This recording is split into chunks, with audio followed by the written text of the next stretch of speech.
This meeting is being recorded. Good evening, everyone, and welcome to another episode of Adoption Happy Hour brought to you by NAAP. We are the National Association of Adoptees and Parents, where it is our mission to elevate our diverse voices by promoting dialogue, understanding, and healing through education, awareness, and connections. I'm Marcy Keithley, your host for the evening, along with Jennifer Falsing and Beth Sturry in the Zoom room helping out this evening. But before we introduce this evening's guests, we're going to do a couple of housekeeping items and a few announcements. We want to remind everyone that this is a public meeting with no guarantee that information or identity is confidential. Portions of this event are recorded and may be shared in our private Happy Hour group on Facebook and our YouTube channel. If you don't follow us on Facebook, please go to Adoption Happy Hour. That's where tonight's replay will be posted. Please remain on mute, raise your hand on screen or the virtual hand to be recognized. You're welcome to post your questions or comments in the chat room. If you are experiencing a serious mental health event or suicidal thought, please contact a licensed professional or the National Suicide Prevention Lifeline by dialing 988.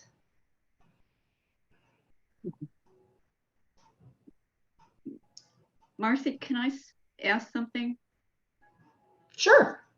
When you said post your question, if they're running along the bottom when I'm actually speaking, I find it extremely distracting.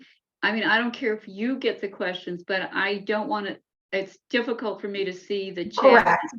Right. You don't have to worry about watching the chat room. That's why we have myself, Jennifer, and Beth. Okay, so it won't be visible on the screen. Yeah, we'll go through this, and then we're going to stop about 8 o'clock and open it up to the attendees to ask their questions. Okay? Yep. Okay.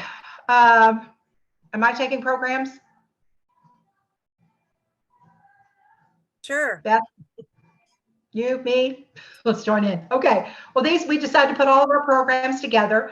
We want to remind everyone that Happy Hour for the first couple of years was every Friday night, and we've moved it to the first and the third Friday of each month at 7 p.m. Eastern Standard Time. We have Dr. Joyce. She is usually the third Tuesday of each month at 6 p.m. We normally will announce that date because it kind of varies. And that is the Lost and Found, Putting Yourself Together After Reunion. Then on the second Thursday of each month, also at 6 p.m. EST, we have Amber Jimerson with First Families. She was on last evening. And then we also have Danielle Gaudette, who is the last Thursday of each month at 7:30 p.m. Eastern Standard, and that's Self-Love Essentials for the Adoption Constellation. All of these events are free, and you can register on Eventbrite, and we'll see you in the Zoom room.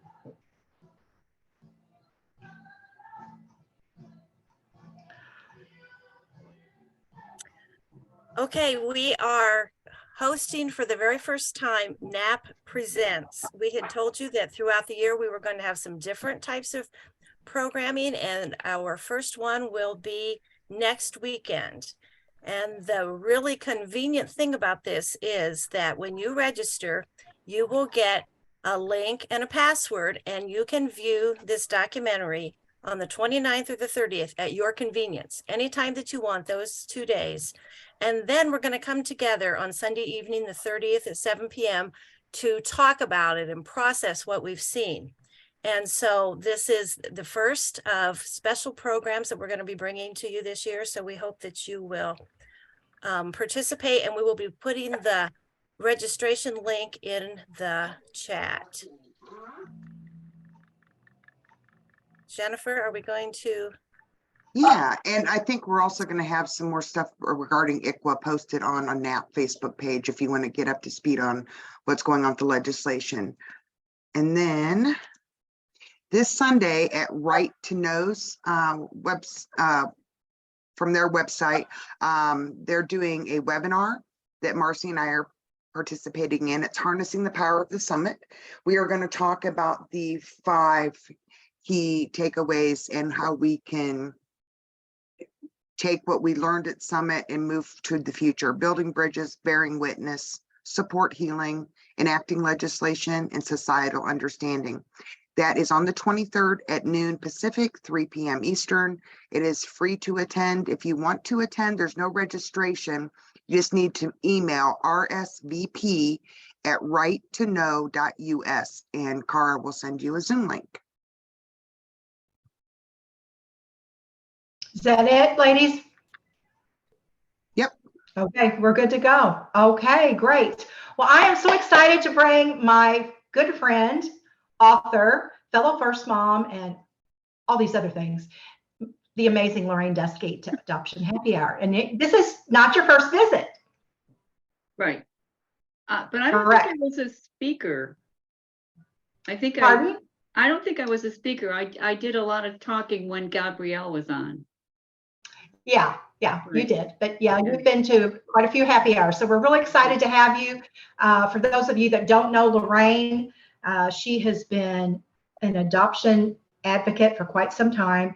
Let's just share just a little bit about her, and then we're going to talk about her latest book, Hole in My Heart. And Lorraine has also shared with us that we're going to be drawing out 2 names this evening for an autographed copy. So you want to make sure that you stay with us for the rest of the evening. Okay. So Lorraine, okay. In 1975, Lorraine in the New York Times co-opted, she followed by her 1979 memoir, Birthmark. Lorraine was the first to publicly declare she had given up a child for adoption. She soon became a lightning rod for controversies surrounding adoption. An advocate for adoptee rights, she fought for legislation that would unseal original birth certificates. But she is not simply a woman who wrote about having given up a child. On other topics, she was a finalist for a National Magazine Award and won 2 Exceptional Merit Media Awards from the National Women's Political Caucus for writing on the political issues of the day. Welcome, Lorraine. It's great to be here, Marcy. And I'm really excited to have you. Yeah, I know you and I go back a long way. I think we met back in 2010. For those of you that don't know that she has been blogging. Now, how long have you had Birth Mother First Mother Forum? Since 2009, July 2009. Mm-hmm. I mean, it's a blog, but blogs are kind of passe, it seems, generally speaking. So, I mean, social media has taken so much over so much, and it's so easy for everybody in the triad to communicate freely and easily. And I don't blog as often as I used to. And Jane Edwards and I shared the blog. I started it and asked Jane to blog, and we were blogging, I don't know, a couple times a week for several years. There's over 1,000 posts up, and you pretty much, if you want to search any subject that you can think of, we've usually written about it, and you can search in the top part there. Yeah, and I remember, like I said, that's where I first became acquainted with you and your work. And I believe that in 2019 we did have you visit Indianapolis, and you keynoted for us at Indiana Adoption Network at that time, and that was a great conference in 2019. So we were so glad to have you. So anyway, we're having you on this evening because Hole in My Heart was published initially. There was the first edition. This is the second edition that you've been working on for quite some time. And it's out now. And of course, this book can be purchased on Amazon, Barnes & Noble, any of your favorite bookstores, correct? Yeah, probably the bookstore won't have it, but they can order it. I mean, it's available through all kinds of platforms. So bookstores have it, Amazon has it, and it's available in paperback and hardcover and as an ebook. Mm-hmm. So let's talk about it a little bit, Lorraine. Tell me, first of all, this second edition. Okay, what made you decide to make the revisions and make a second edition after the first one? The first book is like, I think 125,000 words, and that's a decent sized book. I had it here this afternoon. But I felt like I did cut a lot out that I initially wanted to leave in the book. And after the book came out and it was out for a couple of years and everything, I just people, writers that I respect said, you don't have enough about the character. I didn't really write a lot about myself before this happened and who I was, and this happened. We all know what I'm talking about here. And you know, somebody said, did you really love the father of the baby? And the answer is yes. And did you really love this guy that you didn't marry back in college? So, and what happened to you know, I had a 4.5-year marriage. I wrote very little about that. So that's a lot of what was expanded. And I was also, things had changed a bit. There was more research about the fact, what effect the birth control pills I took when I was pregnant, after I was told I wasn't pregnant, might have had on the fetus, and thus my daughter who had epilepsy. And so there was just new research in the sense that that the first edition was really like a first draft. So it was more than just a matter of bringing it up to date, because actually more states had opened their records in the interim. So there was that kind of research, but it was the sense that I could do a better book. So I personally took it off the market for about a year and was rewriting it when Mary Lee McDonald, who is the editor and publisher of Grand Canyon Press, contacted me and said she wanted to bring it out. And that was a great relief to me, because I had self-published it, even though the other one says Lido Media. That was kind of to disguise that I'd self-published it. But I had, and so we then worked, even though at the time she contacted me, I was just about to hit publish, because I'd already had it copy edited. I'd also already hired a formatter, because you have to do all this stuff with the book to make it presentable to be published, which I'm not equipped to do. And I was ready to hit publish when there was my husband had a hip operation. He ended up in rehab for 5 weeks. And I just kind of delayed. And in that interim is when she contacted me. And then we began more rewriting. There was a process of her as being a tough editor and asking questions. And she was not afraid of the length like a lot of publishers might be. So I was really able to answer questions that a reader who is not involved in adoption might have about this story. Because to really, I mean, my goal has always been, the reason I came out of the closet was not to get publicity for writing a book or anything like that. I mean, I came out in 75, so I really didn't write the book for a couple of years. My daughter was born in 66, so I was 9 when I wrote this op-ed for the New York Times called Yearning. And it was always not just to tell my story, but to change the way the world sees adoption. Too many people out there in the world just think, whoa, great, it's a simple exchange, and the birth mother can go on and have her life, as Amy Coney Barrett has put it, free from the burdens of parenting. And then the adoptive family is happy, and the child is happy, and the child is going to be the next president of the United States, whatever. But we know that's not so simple. And so, but how do you break through this? First of all, there was this wall of shame that pervaded in the lives of many of us, and which is, I mean, I don't know really how much that is true today, because there is a group on Facebook, I think they're called, of young mothers who don't feel the same way. But certainly when I gave up my child in 1966, I mean, I quit my job. My parents were in another state. I didn't tell them. There had been so much grief over just leaving home. When I left home in 1964 after college, my mother was like, thought this was the end of the world. And so I didn't tell them. I mean, I really never thought I would tell anybody. I lied to a doctor, when he said, have you ever been pregnant? And I went inside and I said no, thinking like, can he tell? Does he know? I mean, it was a nightmare for me. And then I read about Florence Fisher, who started Elma in the New York Times in 1972. And I can remember sitting down in my apartment, my marriage was breaking up, and just reading this story. And I don't know, I felt like the scales fell off of my eyes that adoptees would want to know too. I mean, I'm even getting goosebumps telling you about this because it was such a pivotal moment for me. And it was such a relief to know that it wasn't just me who felt this innate need to find my daughter and meet her one day, but adoptees wanted to meet their mothers too. And maybe my daughter was one of them. And I decided to write I was freelancing magazine articles at that time. And I thought, well, you know, I can do this. I wrote a proposal by the end of the day for Cosmopolitan. And in the end, but I didn't say anything about my involvement. I'm just, you know, on top of what's hot right now.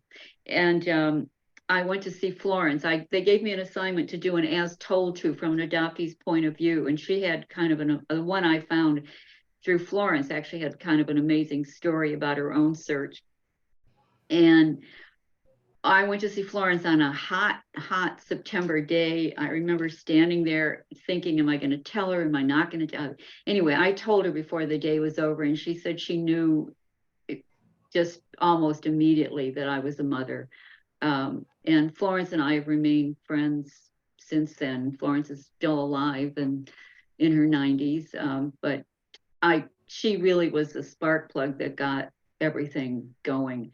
She said that she was in a car accident and there was this moment where she thought she might die, probably an impact or something. And you can think at the time, she said, I'm going to die and never know who my mother is and or who I am or something like that. And that's what spurred her on. Okay, so let's do this. Let's take a step back here for those that don't know a little, you know, your story at all. And in the year's 1966, you're 22 years old, and you broke some glass ceilings as being a journalist, and you were starting this career that I don't know if your parents were supportive of that or not, but kind of paint the picture for those of us that don't know what the times were like back then. I mean, you shared a little bit about shame. We know about shame, but did abortion come into your head at that time, even though it was 1966? I mean, bring us through what a woman actually went through I was when she was pregnant and unmarried. I was completely freaked out. There was no possibility at that time of marrying the father. Even he was married, for those who don't know. He was I was the only woman working in the Metro Department of the Rochester Democrat and Chronicle. And he was the older political reporter. He was 14 years older than me. And my college romance with somebody I wanted to marry had ended just before I left, you know, that summer. I started in summer, and I started in Rochester on Valentine's Day. And you know, it was awful to get pregnant outside of marriage. I mean, I don't think it was just my Catholic upbringing. I just think it was this way for everybody. I mean, nobody talked about it. I mean, I don't even know if my girlfriends that I went to school with were having sex with their boyfriends, because people talk about the 60s as if it was fast and loose.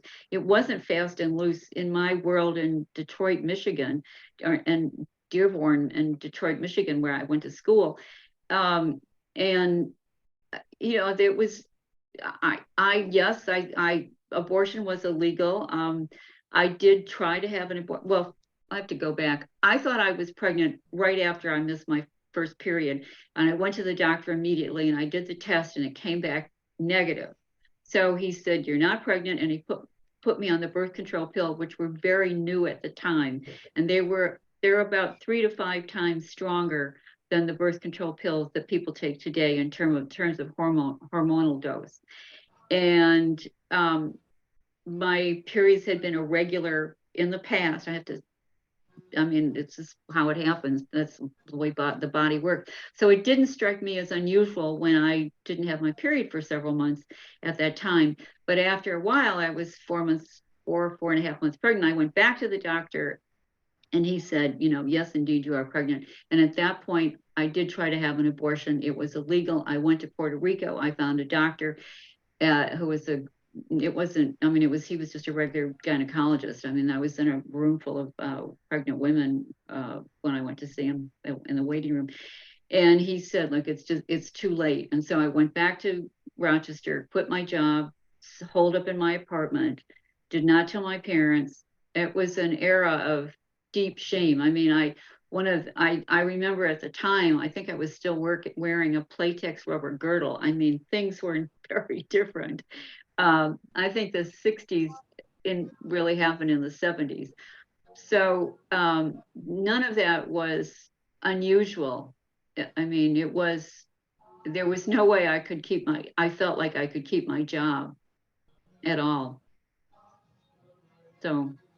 And so through that, did the birth father, did he support you, or how did you Yes, manage? it really was a love affair. I mean, he was planning on leaving his wife, even though he was Irish Catholic. His marriage was, on life support basically at the time. Even though when we first got involved, we said, oh, no, this can't mean anything, but within a couple of months that wasn't the case. So he was talking about leaving his wife and family, and they were pretty young. And then I was pregnant, and and then it was like, well, we'll have to give the baby. He didn't see us being able to keep the child, but we were together throughout my pregnancy. When I ran out of money, he paid my rent, he made my car payment, he bought our food, I fixed dinner for him every night. As reporters, our times were different. It wasn't like he worked at 9 to 5. I mean, my hours at the paper, because it was the morning paper, were 3 to 11. He usually worked like around noon or so till 8 or so, and in the end, he ended up just coming over for dinner every night, and his wife really didn't know, that anything had changed or that this was happening, and did not know about it until I wrote Birthmark. In fact, I mean, I disguised him a little bit, but I think I made him a public relations man, but he really was the guy, across the aisle. He literally sat across the aisle from me in the office. And then there comes a time, obviously, where you just knew that you couldn't keep the baby, and he was on board with that. And he was the one who actually, I mean, I kept avoiding that. I did not look up the adoption agency, but I didn't do anything because I was hoping he was going to leave his wife and we would somehow figure out a way to keep the baby. That was going on for a couple of months. And finally he said, he came and he said, here's the name of the agency, you have to call them, we can't do this. And it just felt like events were conspiring. I felt like I was on one of those walkways at an airport where there are walls on the side, you can't just jump off. And I felt I was just on a moving walkway that led to adoption. And so I went to see them, and I didn't really present it like I may or may not. I didn't really think about keeping the child because I really did not see how I could do that. My family was not wealthy. I just could not imagine figuring out how I could do it. But what surprised me when I was there is having the social worker tell me that the records were sealed for her for life. I mean, this had never, ever occurred to me until I sat in her office and she was telling me. And I thought, oh my God, this is so wrong, because I always imagined that at 18 or 21, she would, she was a fully functioning adult, she'd be able to get her records, or she'd be able to find out her story. And the Mrs. Helen Mura, who was her name, and was telling me no. So I thought, well, wait a minute, I've got 2 college graduate, people who produced a baby. Certainly I can find somebody. And I kept saying, find somebody who will agree to this. And she kept saying, no, we can't do this. And then finally she said, we can't help you if you're going like this. I can't, you have to do this. You have to leave, get out of the, they were not going to help me at all. And I did not, there was not a way that I could have done this in Rochester on my own in 1966. So I went forward objecting all along. And when after I wrote Birthmark in 1979, and after that, I was in touch with the people who were running the agency. And I do have a letter from the person who was running the agency at the time. Mrs. Muir had retired by then, saying that what I wrote in Birthmark jived with their records that they had in their file. So that was kind of a nice thing to hear. So you knew the records were sealed. You knew that there was, to your knowledge, it was go on with your life, pretend you never gave birth. That's what they sold to you. And of course, we know that that doesn't happen because that affected your whole life, your career, your love life, your person, all your relationships from that point. There's something I want to say about my social worker, because they get a really bad rap often, but you know, I didn't come to her and present like maybe I'll do, I mean, I sort of said, I don't see any other way except, you know, I tried to do this differently. But she never said, you will make a new life and forget this. And I have thanked her mentally forever, because that was the truth. I mean, she said the immediate sorrow and grief will abate somewhat, but you will never forget her. And I think the women that are the most angry or are hurt most are the ones who were fed, you know, really a line of baloney, telling them you'll make a new life and you'll forget this and everything will be fine. I mean, I have a friend who was told, you know, you have to act like the child is dead, or you have to think of the child as dead or something. I mean, but just to tell me the truth. I mean, yes, I managed to stop, you know, crying and screaming. And I mean, after I gave birth, I kind of had a breakdown in the recovery room. I was sobbing because she was gone, and I knew she was gone. All I could think is my baby is gone, and I wouldn't stop crying. And they finally came in and gave me, I don't know, Thorazine or something. They gave me a shot and they knocked me out. And when I woke up, I was in a recovery. I was in another room with a teenager who had given birth also. So, and I remember this moment thinking right after she was born, and the priest came in because she weighed less than 5 pounds, and so they wanted to baptize her immediately, and they did. But I remember thinking, I can continue to be crazy the rest of my life. I mean, I can just say, I can't do this anymore. I can just be a crazy woman and be institutionalized, or I can figure out a way how to put my life back together. I feel like I made a mental choice that one could just give up. Yeah, I can resonate with that. Absolutely. And so you made that decision. So you started to make the transfer back into your daily life after the loss of your baby. At any point in time, when did you tell your parents? I did not. My father died a couple years later. I got married 2 years later to somebody I met on Nantucket. I mean, I felt like damaged goods. I didn't feel, I had terrible self-esteem. I mean, I was a mess. I mean, first of all, I had to find a job, and I had to find a job in another city. I mean, there aren't a lot of jobs for newspaper reporters in cities, right? You got to go to another city. So I went to Albany, and what was the question? I was dithering around trying to figure out what I was going to do with my life. And I remember the year of her first birthday, I was thinking about it, and it's going to be in a week. It's going to be, and then when the day came, I was so busy at work that I didn't think about it until like a couple of days later. And I think it was a kind of a safety measure, something like escaped in my mind, like you have to get through this day without spending the day just moaning and weeping. And I did, and then I felt guilty because I hadn't done that on her birthday. So I met my husband on Nantucket. We got married.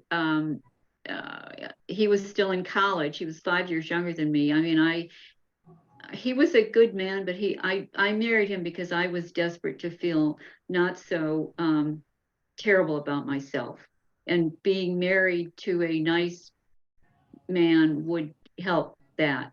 And so when he asked me to marry him, I told him on the spot. I know that some women don't, but I just told him, and we were driving in the car that's to a restaurant, and I just told him on the spot, and he said fine. And I did tell him at that time that I would never have another child, and he said that was okay. And what year was that, Lorraine? What year That was was that? 1968. 1968. Okay. Yeah, 68. Just before we got, so his parents, of course, went bananas. He's a junior in college, and he's met this older woman, and they're going to get married. So they went crazy. They offered him a trip to Europe. This went on. It actually pushed the marriage forward because we wanted to spend the summer together. And in 68, it still wasn't a time where you could easily live together or feel like you could live together, and just go renting an apartment. And lying didn't seem right. And actually, I was going to quit my job and go to Nantucket with him the following summer, which I did. And none of that would have happened if I hadn't been married to him. So we were getting married during his spring break. And just before spring break, my father died. And but we weren't having a big wedding anyway. I mean, there was just my very immediate family there. And I don't mean my cousins or anything, and one girlfriend. And so we went ahead, and so all that was in 68. 72 is when I read about Florence. 75 is when I come out in the closet.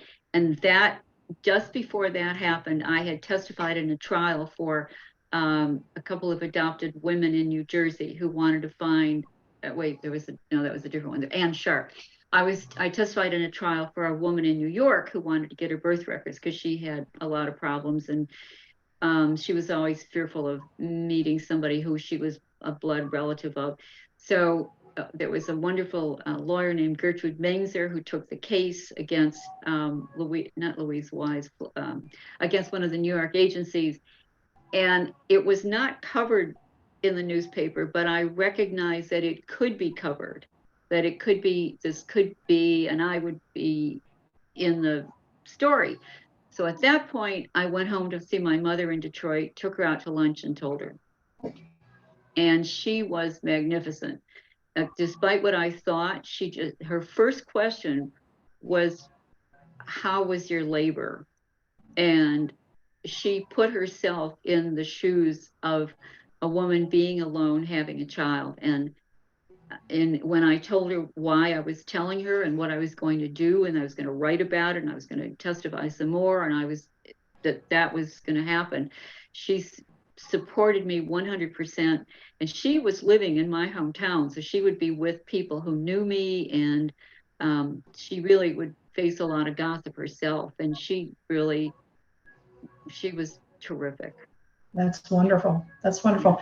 Now, one of the unique, there's so many components to your story that are unique, but one thing that I really want to mention and talk about is that you searched for your daughter before she was of a legal age. Right. Bad woman. Who does that? First of all, who does that back then? And boy, I mean, you really ruffled some feathers. Well, so let's talk about that a little bit. Pardon me?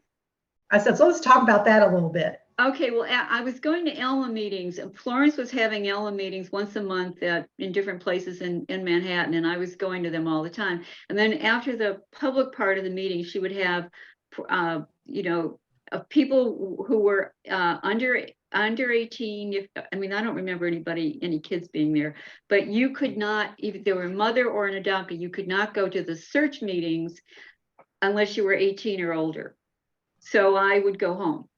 And then the birthmark came out in 79, and there was this feeling in my head, now everybody hates me and knows about me, and I got to really toe the line here, and I can't, but I began hearing at ELMA meetings, buzz, that people were searching and were finding, and that there was this searcher out there who would find, anybody from either side very quickly. It was not cheap, it was expensive, but it was a lifeline. And so so the birthmark comes out in 79, and it ends with a letter to my daughter about how her whole her other family is waiting for her and everything.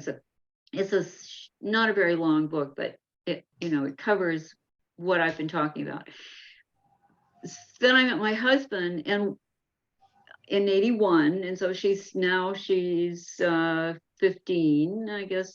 So, and we get married, and one night my friends all, of course, everybody now knows I've written this book.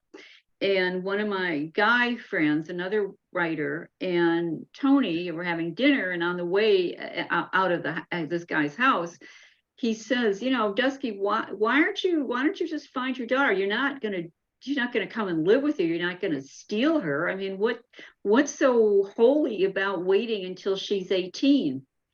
And my husband, to be then, he kind of looks at me like, yeah, he's right.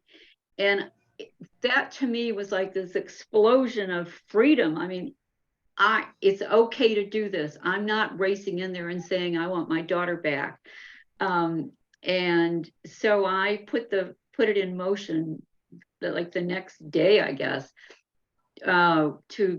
with the anonymous searcher who I have never known who it was. Sandy Musser says it wasn't her.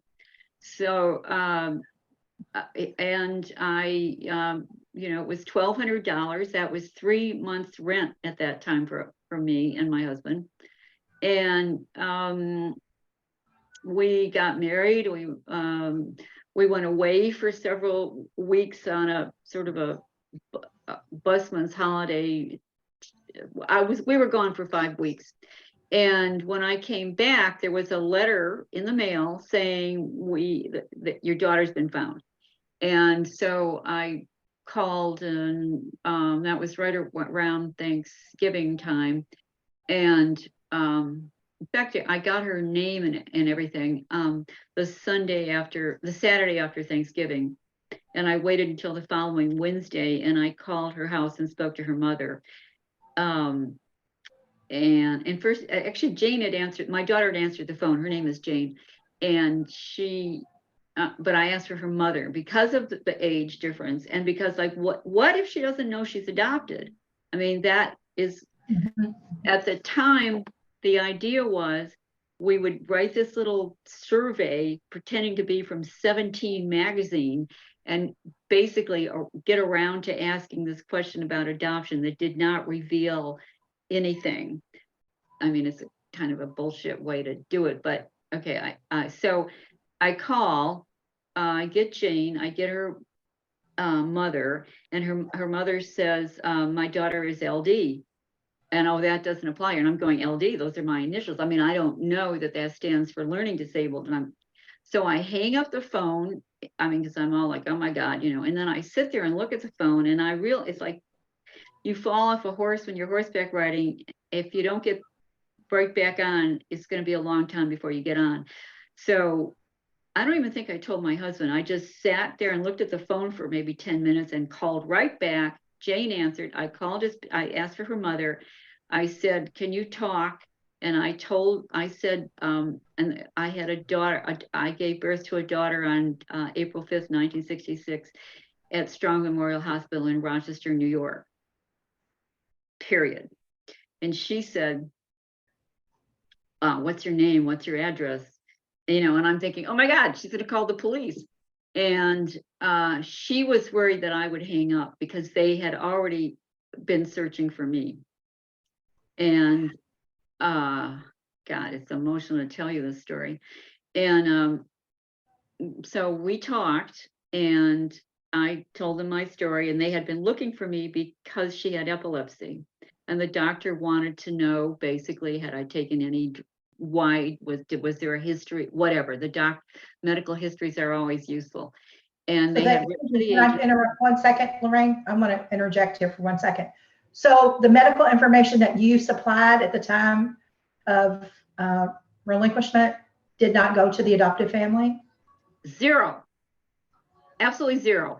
And you gave it, right? You supplied it. I mean, I made Patrick feel, like as a heart attack, but so the fact that I took birth control pills I mean, well, I think would have been in there. I must have told that to Mrs. Mura, and she must have put it down. But there was a form about heart disease, cancer, a medical history form, and I filled it out, and so did Patrick for his medical history. They gave them nothing. From what I understand, they're more likely to pass on information if it really seems like something that would prevent the child from even being adopted. But they got nothing. They didn't know anything. So that's why their doctor had written to the agency. At the same time, I had been in contact with the agency because I was actually beginning to try to find her on my own quietly and getting nowhere. So talk about the things that you weren't happy to discover outside of them not getting the medical information. Well, I learned in that one phone call, that she has epilepsy, which is like, a body blow. And I didn't relate it to anything because it didn't occur to me that the birth control pills had caused it. But they put her on the phone within, like 10 minutes. She was upstairs in her room, and they said, your mother's on the phone, and they said that your mother. I don't know what they said, but and like when I write, if I don't have to write adoptive mother in the telling of the story, I don't. And if you know who it is, I don't use adoptive mother. I don't use birth mother if I don't, unless first of all, I try to not use birth mother because it is such a loaded issue with so many people right now. I mean, I don't like birth mother particularly, but I don't go crazy, because it is so well accepted. And so I forgot, I think I've lost my train of thought here. We were talking about the things that you were unhappy to discover. Well, the epilepsy is the main thing. I mean, because I went to visit, that was on probably like a Wednesday when I phoned, and the guy who had suggested, so the next day I tell the guy, he knows, the guy lives real close, the guy who is our friend who said, Lorraine, it isn't terrible if you do this. He comes racing over and said, I'm giving you a ticket to go to Wisconsin for your wedding present. So I called the Reimers, that's the name I use in the book, that's not their real name.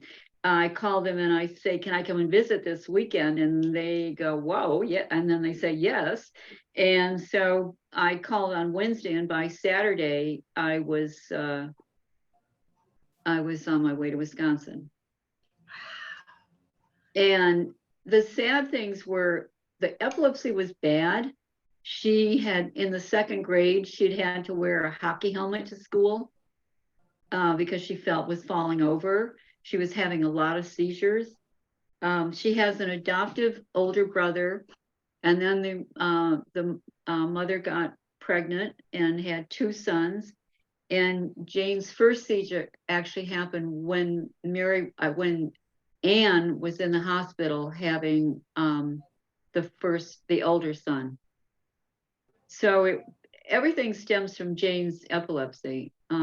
That there weren't other deformities or anything. But when I did get there, the mother kept quizzing me because she wanted to know, was anybody in my family institutionalized? I mean, I was a shock to them. Jane's in an LD class it was only for algebra. She was also writing poetry for the poetry magazine at the high school. So, but they did not expect me. Let me put it that way. I don't think anybody would, who've written a book about this and all of that. So, Jane's problems stemmed, her lack of self-confidence, her shyness in a way, stemmed from the effect of the epilepsy. And during this time, you obviously in reunion, you start to visit her on a regular basis, right? You spend some time together and on a regular basis with the family. And yes, it was more that she came to visit us. I mean, so the first visit is right after Thanksgiving. She came to Detroit, where I then went, where my mother was still living. And so Tony and I went to Detroit, and she came to Detroit that Christmas and spent several days with my mother and met a lot of my aunts, some aunts and uncles and stuff like that. I mean, so she was kind of thrown, everything happened pretty quickly. And I think it was, for us, it was the best way, rather than draw it out, and then everything becomes a bigger thing. And the other perhaps good thing, Jane was still 15 at this time, but many of the people in Detroit had not met Tony either. So when they were sitting there on the couch, people weren't just looking at Jane, they were like, oh, this is Lorraine's husband. Ugh. So, and he was sitting there, and he really was a strong person who was sitting next to her, kidding and I mean, he really helped that situation for her, because I think it could have been much, much, much harder. And when you met Jane, you saw yourself in her?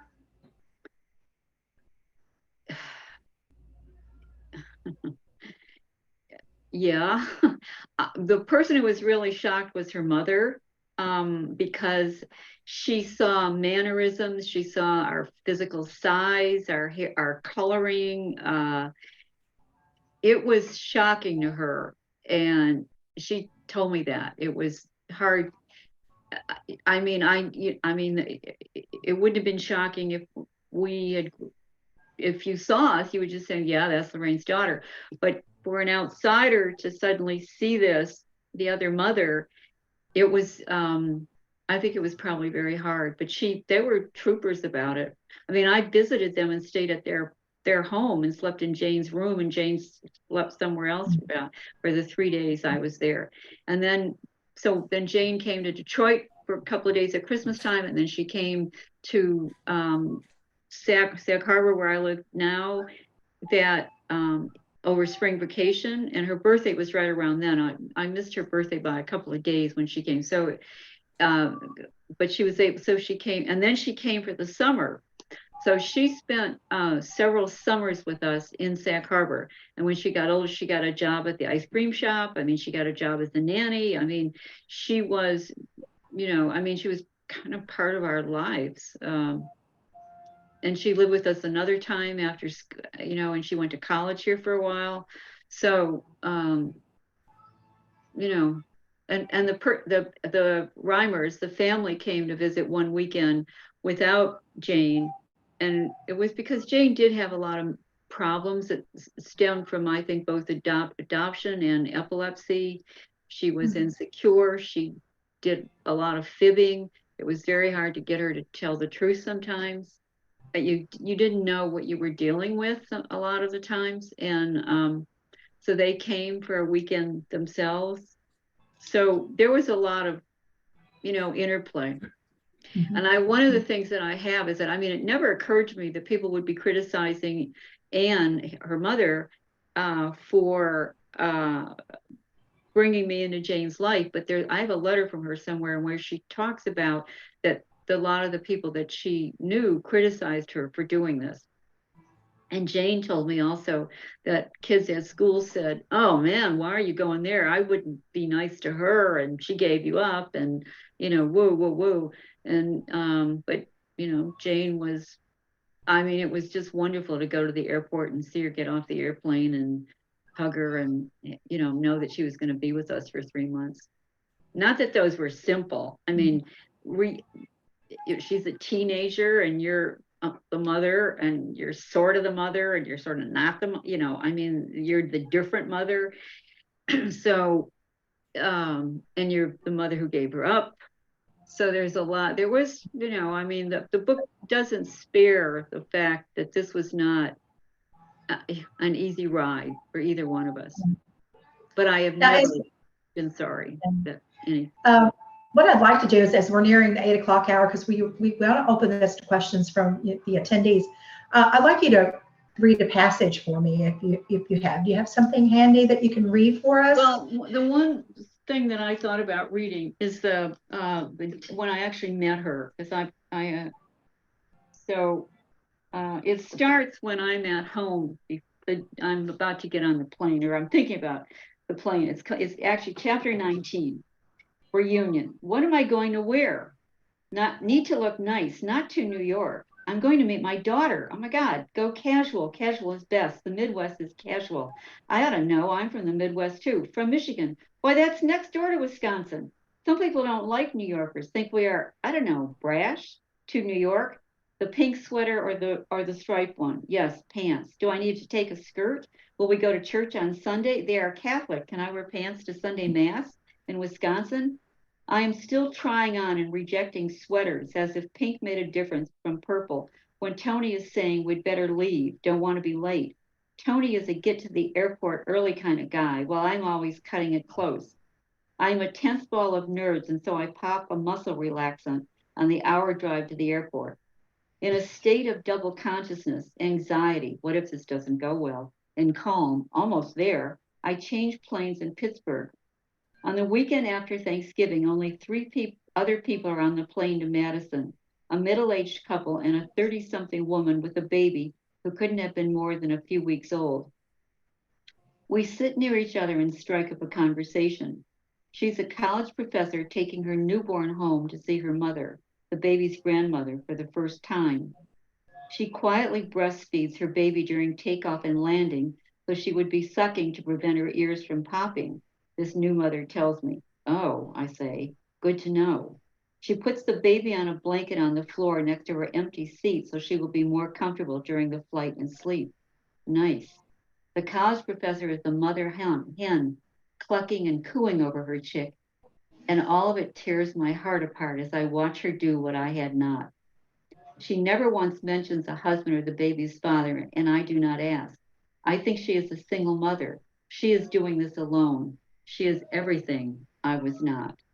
How different the world is in 1981, when having a baby outside of marriage is no big deal.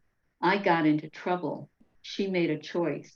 Will my daughter understand what it was like 15, 16 years ago when I got pregnant? Will she forgive me? Who will be there when we meet? Both mother and father? That's going to be uncomfortable, but it can't be helped. Of course they will be there. I stare out the window and cannot concentrate enough to read. As the plane moves through a gray haze, I often turn to observe mother and child. It is cold on the plane and I have kept my coat on. I do not tell the woman that I am going to meet my daughter. I am bland and smiling instead. I say goodbye when we land. Have a good visit, I add, beating back thoughts of how I kept my baby secret from my mother. I steel myself for what is coming. Keep walking. Do not get weepy. She doesn't want to meet a crying basket case. Her parents will be there. Walk off the plane, down the steps, towards the door. In a minute, this is it. This is really happening. I can see the whole scene from above, mind out of body. I am watching myself holding her, hugging her, but not so long that her mother is nowhere in sight. Will think it's, pardon me? But not so much that they will think it's inappropriate. And besides, she is not hugging me back. Both of her arms are squarely planted in the back pockets of her jeans so that they are otherwise occupied, so she does not have to hug me. Okay, but at least she's not a limp noodle. She is standing strong and letting me hug her. Let me look at her. Her hair is fine like mine and the same ash blonde color, just like mine before I met Miss Clairol. Eyes the same hazel green as mine, same skin tone. Are we the same height? Yes, look at us. She's wearing a crew neck sweater too. Lavender, mine pink. She is on jeans, me pinstripe pants. It would be nice if she would hug me back, but this is all right. Babies don't hug. Teenagers don't hug, and her father is standing right there. It's really her. This is my daughter. All's right with the world. The worst years of my life are over. Beautiful. Beautiful. Thank you, Lorraine. Again, the book is called Hole in My Heart, Love and Loss and the Fault Lines of Adoption. And there's just a little, I would like to read just a little bit here before we take it to questions. Hole in My Heart is a story of a journalist from a working class background who fought glass ceiling battles at home and in the newsroom. Back in the 1960s, before contraceptives were widely available, she became pregnant and surrendered her child to adoption. Although she kept the birth of her baby deeply secret, she became a leading advocate for unsealing adoptees' birth records. In 1975, she was the first to confront the public shame of relinquishing her daughter and speak about the experience in the media. In 1979, her controversial memoir, Birthmark, pulled back the curtain on the emotional damage caused by severing the mother-child bond. Ultimately, she reunited with her daughter, and they built a relationship that lasted until her daughter's tragic end. Hole in My Heart is a story of love, loss, and redemption. It is the story of a woman's heart broken and mended. I think that's beautiful. Thank you, Lorraine. We love you. We appreciate all your hard work out in the adoption community all these years, all the times you've testified, all the writing that you've done to support mothers such as myself. And we just, community, that's what it's about. It's about building unity in our community. We say this all the time. We have to have a place to go that's safe and that we can share our stories and be supported and move forward in our healing journeys. We love you and thank you for that. So right now, what I'd like to do, is go ahead and open it up to questions from attendees. So if you do have a question for Lorraine, would you please raise your virtual hand and I'll call on you and we'll go ahead and start the questions.